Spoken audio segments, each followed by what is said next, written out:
আজ বেগুনগুলো বিক্রি করে বড় একটা রুই মাছ কিনবো। কি গো বুড়িমা, দাঁড়িয়ে আছো কেন?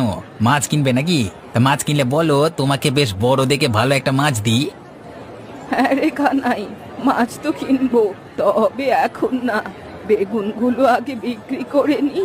আজ ভাবছি বড় একটা রুই মাছ কিনবো। ঠিক আছে বুড়িমা, তুমি কোনো চিন্তা করো না। যাও যাও, তুমি তোমার বেগুনগুলো বিক্রি করে এসো। আর ততক্ষণে আমি তোমার জন্য বড় একটা রুই মাছ রেখে দিচ্ছি, কেমন? আচ্ছা ঠিক আছে কানাই, বড় একটা রুই মাছই রাখিস কিন্তু। ছোট রুই মাছ আমি আবার খেতে পারি না। এবার তাহলে যাই, আর দেরি না করে বেগুনগুলো বিক্রি করে আসি।